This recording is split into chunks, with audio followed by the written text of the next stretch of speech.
Hello, welcome to Key Philosophies.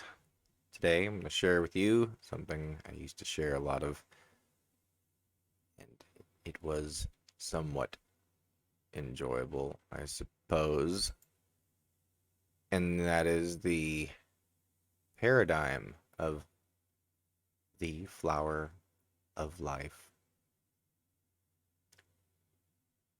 So, as it goes, Matrix 4, the flower of life. We're going to dig into the paradigms, which we've already been doing with different videos on other paradigms that I like to add, but this book served as much of an inspiration for this journey. So here it goes. The paradigm of the flower of life. One of the most interesting and enlightening paradigms that have surfaced during the 1990s is the flower of life seminar, as taught by a wonderful man named Drunvalo Melchizedek. In the paradigm, Drunvalo reviews the whole science of sacred geometry as it relates to creation, manifestation of dimensional reality systems, and life itself. And you'll notice most any system, scientific, occult, or anything like that, is has some kind of relationship to this, or uses it, or whatever. An innumerable number of people have benefited from the seminar, where June Valo teaches about the geometry of the fields that surround the human body and how to move those fields to create a light-based rotational field called the Merkaba, also spelled Merkaba. The term Merkaba is also found in many other texts around the world, including Hertak's Key of Enoch. It is not presented in Drunvalo's seminars as a belief system, but as a potential way of utilizing emotion and love as a means to ascension, which is defined as moving through dimensional changes while still occupying the body, as opposed to the concept of resurrection, which is going through the process of physical death and reemergence on another dimensional level. Drunvalo addresses the changes that have occurred within levels of consciousness development during man's history. The involvement of off-world species in the development and fall of the human condition, fall of man, and many more subject areas that are of keen interest in the turbulent society of the 1990s. Yeah, it's that old. This question of what is going on within other unseen levels and the final disposition of the human species is addressed in a way that provides a paradigm of thought within which to consider what is happening all around us. The science and practice of using light fields based on emotion and love is taught on a semi-regular basis by Drunvalo in seminars around the United States, and a contact number is provided within the text if you wish to consult the schedule for his seminars. No attempt is made in this transcript to teach the exercises, which the exercises relative to the employment of the light fields, as the techniques are best learned through your own experience coupled with proper instructional methodology available only from the source. Or you might just, do your own research. The geometry of form has proven to be an accurate measure of the workings of everything in the universe. The mathematical aspects of primary form and the resultant interrelationship with consciousness, dimensionality, frequency, and wavelength constitute what is known as sacred geometry within the context of the discourse. The instructional material in sacred geometry is priceless and has never been presented in this way before. Maybe hadn't.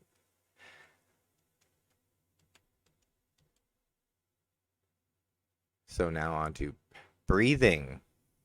Proper breathing is essential to the process of manifestation of the field, as it adds the energy of prana chi to the process. This type of energy is also closely connected to spirit and contributes toward the maintenance of the life force in organic organisms. Breathing procedures that accumulate vital energy into the human energy systems are important.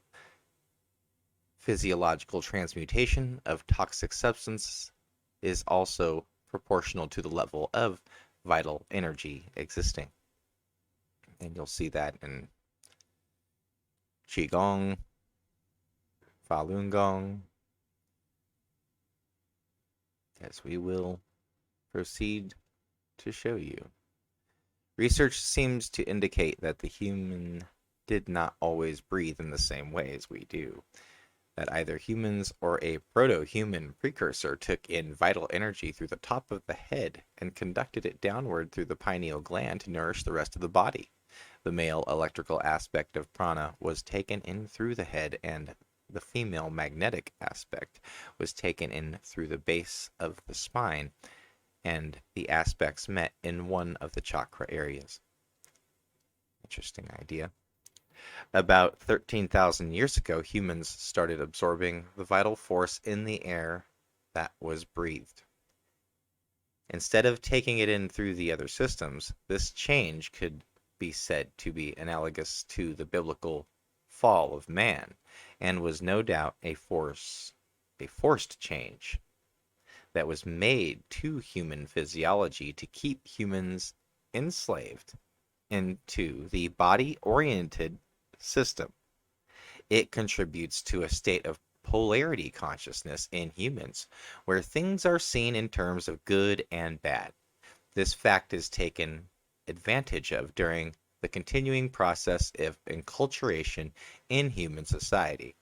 This effectively blinds most humans to the perception of the consciousness of the Creator with everything and everyone. Brain states and resulting social manifestations of consciousness are detailed in Matrix 3, which we also go over on this channel for the one person who watches. The progression of events in the evolving human is that dualities are perceived. Dualities are then seen in everything, and then the unity of everything is perceived, essentially disrupting the initial dualism. There is a recognition that there is a deep aspect of consciousness in life, in body consciousness. There is the impression that we are the body. Later, consciousness separate from us, and our thoughts and feelings have nothing to do with that, or to do with what is going on out there. Still later, one realizes that everything you think, feel, and do contributes to what manifests itself out there. You are creating everything, more so than you can imagine. Humans are generally in a state of transition. We are about to drop this line of consciousness and adopt a way of being that is really different from the one we are used to. Much of what will initially be discussed in the following material is done so within the context of historical events, and within that context, the concepts of the relationships with sacred geometry will be brought forth. Mathematical sequences. In order for us to understand what's going on here in 1993, or what will happen in the near future, we must understand the nature of what has happened in the past. We have to understand what happened before, combined with what is happening now, to understand what will happen in the apparent future. To start, let's briefly discuss the concept of mathematical sequences. Plant growth uses the Fibonacci sequence 1, 2, 3, 5, 8, 13, 21, 34, 55, etc. A plant will grow one leaf and then it will grow one more. But in order to do that, it simply adds what it just grew to where it is now to determine what to grow next. That's organic structure. Most of us are familiar with the idea of a mathematical sequence such as 1, 2, 3, 4, 5, 6, or 2, 4, 6, 8, 16, 32. It requires only 3 numbers of a series to figure out what series it belongs in, other than the logarithmic series, the mother-father of all other series. Analogous to this, the human mind has not only duality consciousness, it is composed of 3 aspects. All apparent dualities have in reality 3 aspects, i.e., present, past, and future. Mother, father, child. Macrocosm, where you are, and then the microcosm. Concepts of history. Our present-day concept of history is that civilized societies began in Sumeria about 3900 BC, and before that there was nothing but hairy barbarians, and that we are the end product, somehow, and that we are the greatest thing that ever hit the planet. In truth, there have been civilizations on the Earth that were so far in advance of 1992 that we cannot even imagine where they were at. Going back 500 million years on the Earth, the Hypherlin manuscript, released by Borderland Science Research Foundation, gives an example of one of those civilizations from that time period that was situated at what is now the South Pole. Other examples abound throughout history. Yeah, and they've come out with tons more recently. There's a lot more, and they just keep, they've been just ignoring them for decades because it goes against the narrative. They're having to give up on that, actually. The Earth, in a sense, is a star seed where life forms have come together and produced new offspring, which have gone through stages of development and have left the planet. Humans on Earth are now in one of those stages of development. On to some serious alien stuff from the Sirius system. Good old dog star. Some dog day sunrise here. The Sirius mystery and the Dogons. Robert Temple's book, The Sirius Mystery, chronicles the research into the Dogon tribe in Africa, who maintained and demonstrated knowledge of the star system of Sirius, both Sirius A and Sirius B, an invisible dwarf star. This was knowledge they must have been given by someone long ago, for they had no equipment with which to make that discovery on their own. The details of the Sirius mystery reveal what may be a long-standing relationship with the Sirian system and the Earth. Dogon tribe knows the existence of and the orbital path of Sirius B,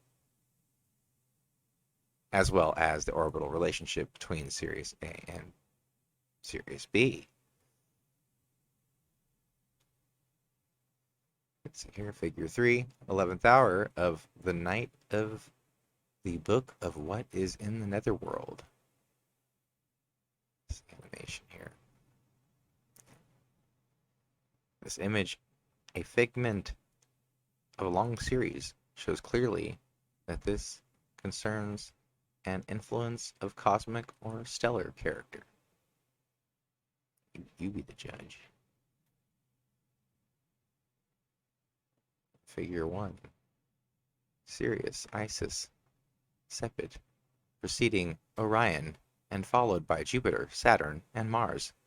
Isis holds the Waj scepter and the Ankh, the dilation or spiritualization of life, Orion holds the Uas scepter, the flow of sap, while facing Isis and presenting life with the left hand. In other words, Orion offers the life that he draws from Sirius. The very end, Sirius, the star.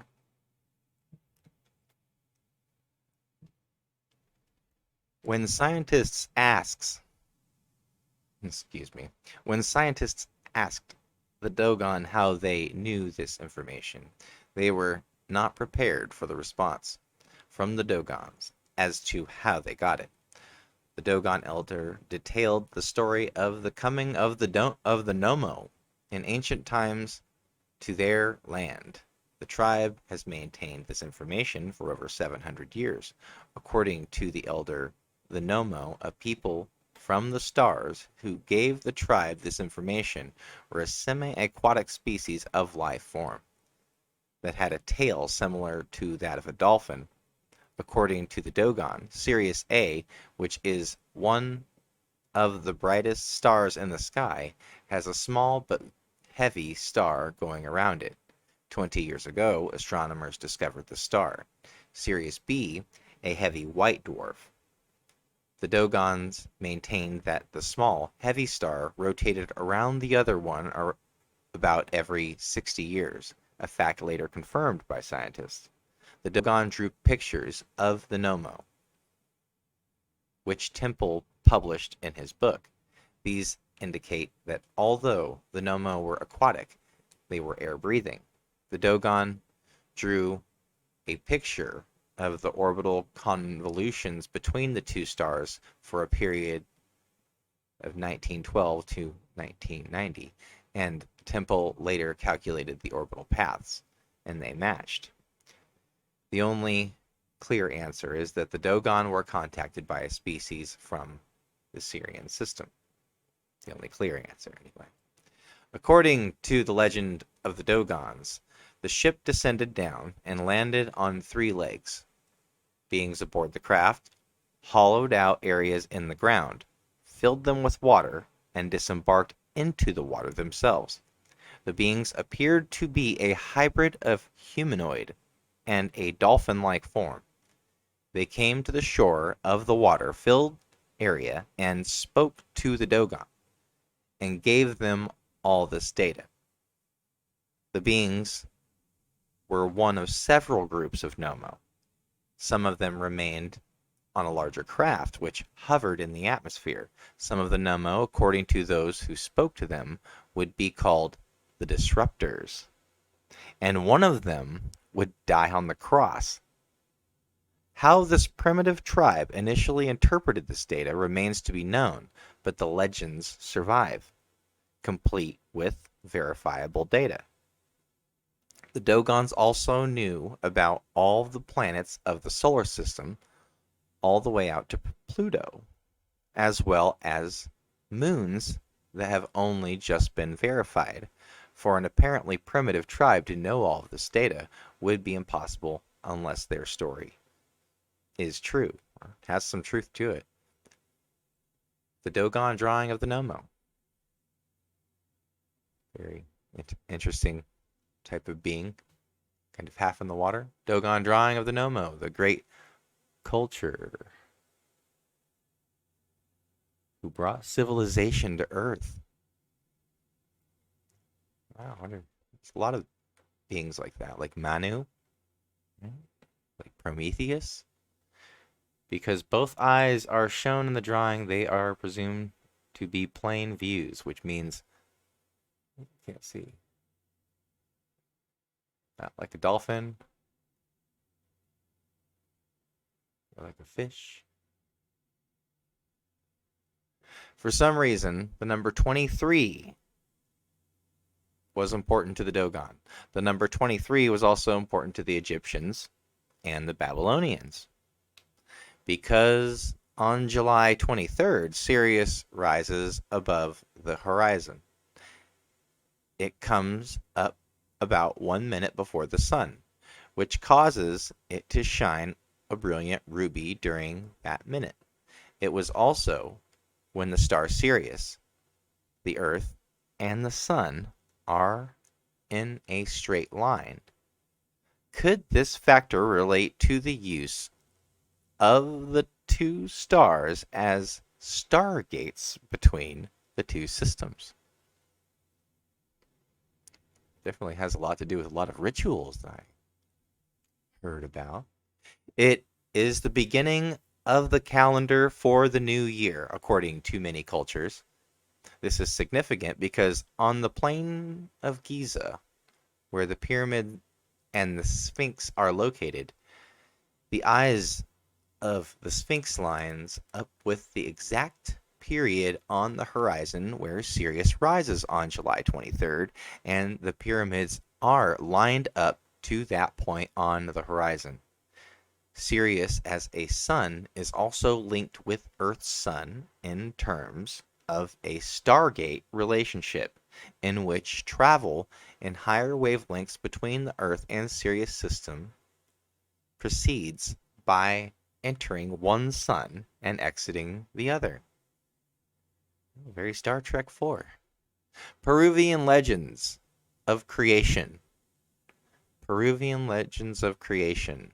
Peruvian creation tells of a great disk that came out of the sky and landed on an island called the Island of the Sun, which is now in Bolivia, during the Great Deluge.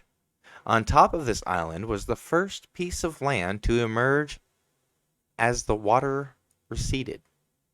This same place, in fact, was where a group of Atlanteans, headed by Thoth, landed and began the Inca culture after the sinking of the last section of Atlantis. The embedded mathematics in Sanskrit. There is evidence that the Sanskrit language has an interesting relationship to mathematics, and that the people who used the language knew a lot more about reality than Orthodox historians might believe. There is quite a lot of Sanskrit poetry, and up until now, that's all it appeared to be. However, one Sanskrit poem was analyzed in a certain way, and it produced interesting results. A poem was taken out of Clarion Call magazine, which then converted into its English pronunciation, reads Gopi Bhagya Madhurata, so forth, translates as, O Lord, anointed with the yogurt of the milkmaids worship Krishna. O Savior of the fallen, O Master of Shiva, please protect me. An amusing enough poem, but researchers discovered that each sound had a numerical value from 0 to 9, and when they applied the numerical order to the sounds in this poem, it was equal to pi, to 32 digits of accuracy. From this, it was gathered that Sanskrit, like Hebrew, is a self-reflexive and self-referential language in that they generate themselves from any one of the components. Holographically, while the work of Stan Tenen shows that all the Hebrew letters can be generated from shadow graphs of one form, research of similar nature still remains to be done on Sanskrit. The prominent thought is that all the higher mathematical thought of the culture was, for some reason, embedded in these poems. Well, I think that is enough for now, and I will return more information on the Sphinx. If you like this information, please give me a like, and have a great day. Bye.